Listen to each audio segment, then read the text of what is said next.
Вы смотрите «Актуальное интервью», в студии Надежда Саханская. Здравствуйте. Сегодня, 22 мая, в Якутии отмечают День Сыйлыка, праздник, который символизирует наступление лета. Он был учрежден указом главы республики Айсеном Николаевым в 2018 году с целью сохранения национальных традиций и повышения престижа работников сельского хозяйства.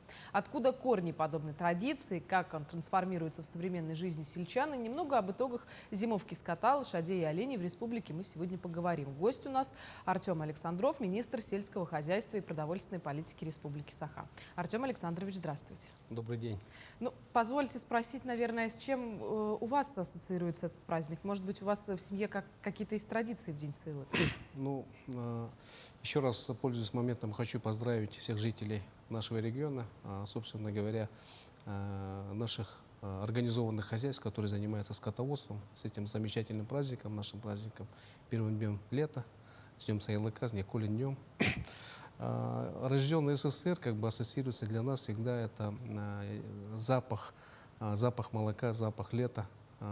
Это наше детство, это Сыйлык. Мы всегда в детстве приходили на эти дни в Сыйлык нашей бабушки по линии матери. Она занималась откормом скота в Юрминском районе села Кана. И наше детство все время проходило там и распорядок работы, кто чем должен заниматься и так далее. Поэтому для меня ассоциируется это детством, традицией, культурой, которая сохранилась издревле, своими обрядами, культурой, которые сохранились до бабушки. Поэтому для нас Сыйлык, летняя ферма, она на самом деле по всей России действует, но для нас она имеет такой особую культуру.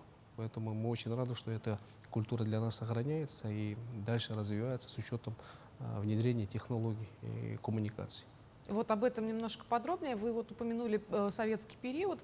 Там вот все было понятно, потому что коллективизация отлично вписалась в уклад жизни совхозов, где у каждого был свой летник, жилые дома, кухни, коровники и даже пункты по приему молока. Как у нас сейчас с этим делом в республике обстоит?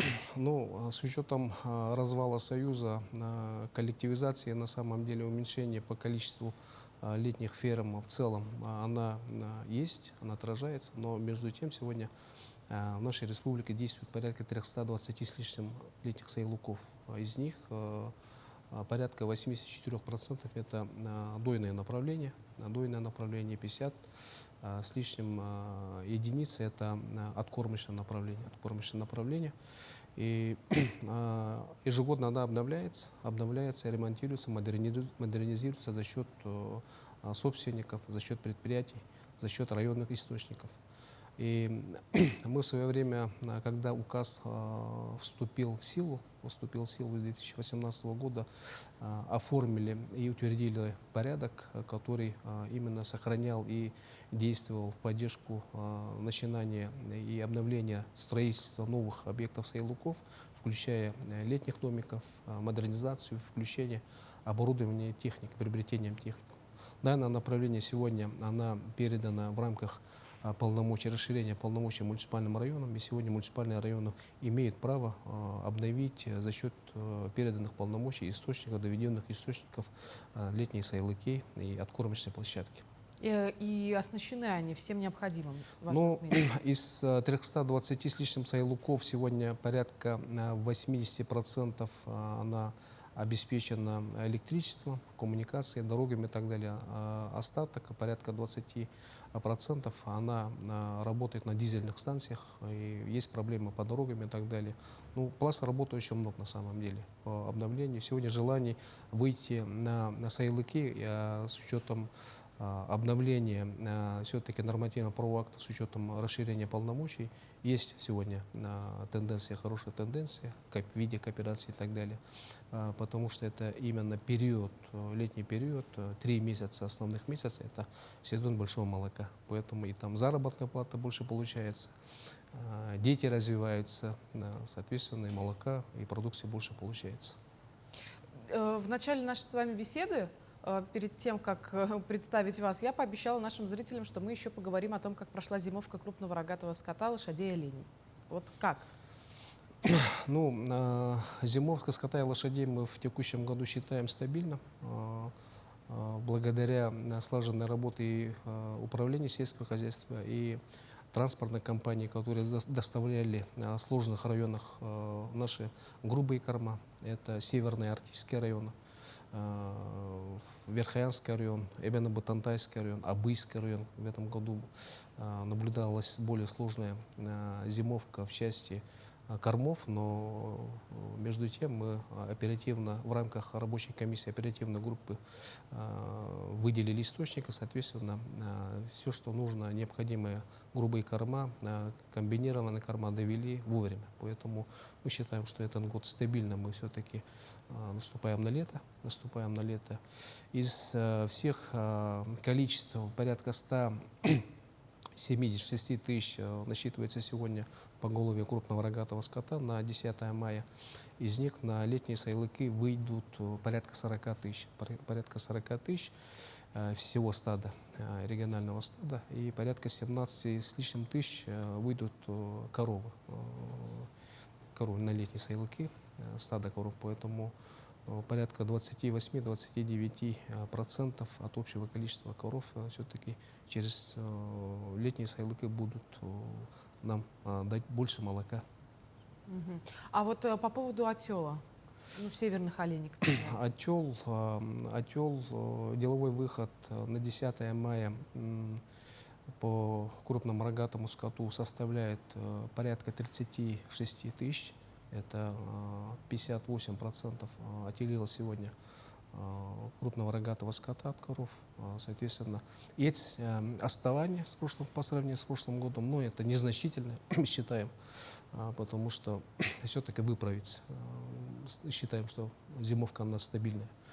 По отелу северно-давальшего оленеводства насчитывается порядка 20 тысяч тугутов.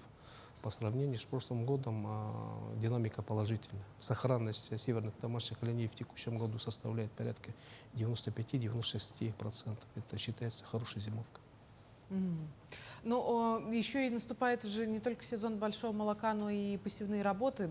Горячая такая пора для аграриев. Все ли хозяйства уже вышли на поля?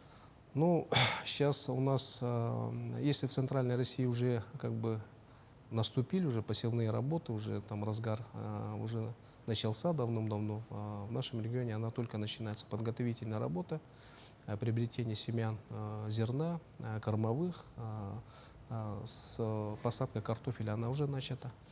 В текущем году посев планируется на площади порядка 53 тысяч гектаров. В прошлом году у нас было 52 тысячи гектаров, поэтому план мы должны перевыполнить. Из них зерновых площадей составляет площадь порядка 12 тысяч, 30 с лишним тысяч – это зерновые площади, порядка 6,5 тысяч – это на посадку картофеля, и где-то порядка 1500 – это тепличное хозяйство закрытого, открытого грунта. Ну и под пар земли тоже оставляете? Под пар земли где-то порядка насчитывается порядка 7 тысяч. Под пар земли. Поэтому я считаю, что готовность есть. Минеральные удобрения хозяйственные выкуплены, некоторые в пути уже. Поэтому мы благодаря хорошим погодным условиям и благодаря хорошей концепции уже по зерновым направлениям мы полностью себя обеспечили, можно сказать, по запасу зерновых семян по зерновым. Сегодня целевая задача – это достичь уровня по кормовым направлениям, и, соответственно, по картофелю тоже. Поэтому над этим работа идет, и, соответственно, план, который поставлен стратегическим указом главы до 2030 года, уже хорошие первые шаги мы уже в прошлом году сделали. Ну, я думаю, что от этих шагов зависит то, что у нас осенью на столах появится. Конечно, конечно. Сейчас завершается, по крайней мере, в центральных районах, по-моему, да, период ледохода. Все уходит далее в северные районы, движется там, вскрывается река. Как вообще обстоят дела? Как организован отгон скота и лошадей на случай чего? Ну, мы все наблюдали, что река Лена, ледоход плавный, плановый, можно сказать, нигде больших серьезных заторов не было. Это, конечно же, благодаря тем специалистам, конкретным специалистам, которые работают в этом направлении. Это и взрывные работы, и это работа команды чрезвычайных ситуаций. Поэтому мы считаем, что в этом направлении работа проведена серьезная, оперативная, упреждающая. Поэтому по реке Леня можно сказать спокойно. Порядка 200 единиц пунктов временного содержания отгона домашнего скота развернуты во всех муниципальных районах, которые подвержены к подтоплению, и в том числе и по руслу реки Лен. Соответственно, можно сказать, оперативные группы, оперативные штабы в районах населенных пунктов отработали четко и слаженно. Но расслабляться в любом случае не стоит, потому что в северах и Арктике только скрываются реки. Поэтому мы ждем сегодняшнего дня ситуации в Колымо-Индигирской зоне по реке Яня. Поэтому там тоже серьезная ситуация. В любом случае, дай Бог, чтобы все прошло гладко, четко, ясно. Между тем, в любом случае, мы знаем, что произошло в прошлом году по Янской, по Индигирской части, Аймакане, Апыйской, Момских районах. Поэтому всегда нужно быть бдительным. Соответственно, природа не прощает, и предсказать, что завтра что будет, от природы ждать беды всегда может. Поэтому оперативные штабы, ребята, техника и силы там на месте должны работать и контролировать все эти моменты. Ну, главное, что вот сейчас предварительные итоги по ледоходу, которые у нас есть, там не пострадали животные. Пока оперативных данных нет о потере живности, слава богу, потере живности. Но в любом случае оперативная группа ежедневно работает 24/7, есть дежурные. Поэтому пока таких особых падежей, потери нету, потому что мы знаем, что было 2 года назад, что у нас творилось, и сегодня на местах требования и учения были слаженные, четкие, жесткие, поэтому люди знают, сегодня и положение дел в бюджете очень сложное, соответственно, на местах оперативно и слаженно отработано это направление. Самое главное, чтобы вот эта тенденция слаженной работы также и продолжалась. Артем Александрович, большое спасибо, что пришли к нам сегодня, нашли для нас время. Приходите к нам еще. Еще раз с праздником. Спасибо. Спасибо. Напомню, вы смотрели актуальное интервью. До встречи в эфире.